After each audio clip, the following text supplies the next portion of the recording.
What happens when an 85-year-old master of cinema makes a movie he has planned for over 50 years? Do we get a fine-tuned masterpiece or pretentious mush? The answer is much of the former, and I will now explain to you why Megalopolis is the exact film the world desperately needs right now.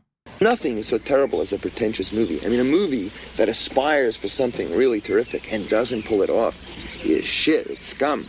In an era of sequels, superhero movies, remakes, and all things unoriginal, some people rise above the norm and risk standing out. One of those people has always been Francis Ford Coppola, a true icon of cinema. You might have heard of him. He directed some indie films in the late 70s.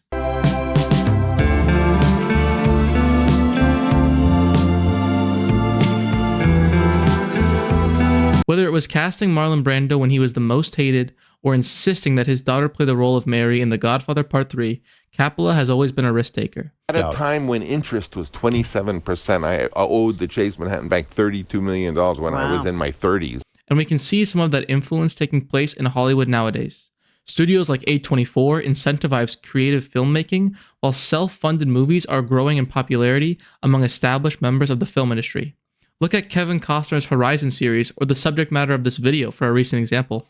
While these movies may or may not perform well at the box office, they represent something truly and utterly lacking in modern cinema: creativity.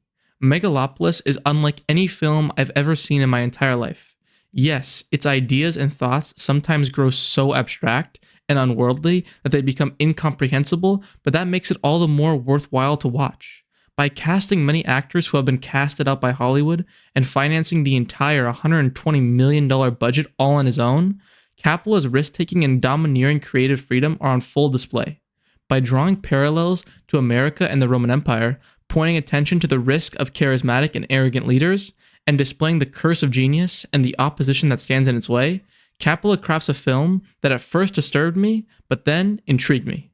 Unlike most modern cinema, which demands nothing of its audience, instead mostly spoon-feeding the information in an effort to make the film as easily understood as possible, Coppola takes that thought process and throws it in the garbage. He demands that his audience comes face to face with the themes that are being presented, the characters, their actions, motivations, and the feelings, emotions, and thoughts that they may provoke. By insisting that his audience think in order to adequately understand the film may feel confusing, disorganized, and all over the place. However, with some effort and mindfulness, you will find a goldmine of themes, emotions, metaphors, and symbolism to explore. Adam Driver takes on the role of a tortured genius in a flawed society eerily similar to ours, desperate to find the one right person who could challenge him, make him better than who he is. His character, named after the famous Roman general, Caesar, is driven to drastically improve the lives of himself and those around him, although his methods remain highly controversial and erratic, involving the demolition of much of the city he inhabits to build a new, brighter future, the city of Megalopolis. He is placed in direct opposition to Giancarlo Esposito, who plays Cicero, named after another famous Roman who openly opposed Julius Caesar. Cicero is a stubborn mayor who in many ways is trying to improve the current facilities of the city. Instead of dreaming of a brighter future, he is scheming for a better present. He is in many ways the antithesis to Caesar. In addition, almost all of the characters are named after real Romans, and by setting the movie in the city of New Rome, the viewer is forced to draw comparisons from the Roman Empire and its many similarities to the system we currently inhabit. Coppola's commentary on the unsustainable path that America currently follows and the hope of a brighter future. Adam Driver's character, Caesar, serving as a constant reminder of how things can change and improve. Caesar representing the unstoppable force, and Cicero the immovable object. Through themes of love, marriage, and hope, we gain an insight into what could be and not what is. When Caesar is asked in the movie the most important social institution that must be protected, he answers marriage. Caesar's compassion for children and discovery of love in the most unlikely of places or people are all symbolic of the hope, compassion, love, and childlike curiosity we must carry with us throughout our entire lives.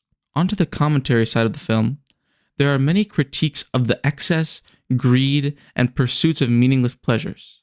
Basically all things hedonistic.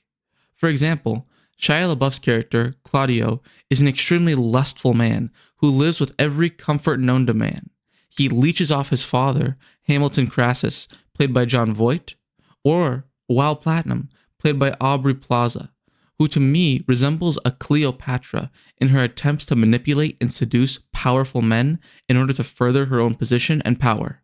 And the more symbolic aspects of the film, the first thing that will stand out to anyone watching the trailer or looking at the poster are the costumes of the extremely wealthy and influential in this film. Beautiful, extravagant, and expensive clothing and jewelry are everywhere. This excess mimics events like the Met Gala in real life, where celebrities and influencers dress in highly theoretical, expensive, and fashion-based clothing that has no real-life application. These events are contrasted by the display and constant reminder of a poor and struggling lower and middle class throughout the film. Furthermore, Adam Driver's character Caesar inhabiting an isolated tower can be interpreted in two ways: the outcast of genius by society, or the isolation from the general populace when genius is realized. Giancarlo Esposito trying to tackle managing city funds that seem to disappear overnight through misspending and government corruption is again something that rings too close to home. And the scene in the modern-day Colosseum is the cherry on top of everything Coppola is trying to show and not tell. An entire populace more consumed by the idea of entertainment than by the prospect of aid. Finally, I just wanted to touch on the dialogue in this film. At first, I thought it was corny. So go back to the club. But then I realized that Coppola wasn't writing dialogue to be performed like most modern acting, in the form of modern realism, where actors try to imitate real life. Coppola was trying to write heightened dialogue. Dialogue that borders on absurd, but is meant to transcend real life. Dialogue that is meant to mean more than just the words. This movie has got modern Shakespeare written all over it. And with a Hamlet monologue by Adam Driver near the start of the film, it's clear which 16th century playwright heavily influenced this film. This movie's message is clear and rings loud to all those who wish to hear it. With a star-studded cast, some of the most experimental filmmaking in recent history, and performances that challenge the norm and force the audience to evaluate their surroundings and challenge their own pre-held beliefs, Coppola might have designed the city of the future on the screen, but he made the movie of the future. From costuming, acting, creativity, experimentation, and theme, Coppola has crafted an inevitable cult classic. And while the film may start slow, drag in the middle, have an extremely abstract script, and an even more abstract execution of said script, maybe it's just the right solution to the problem.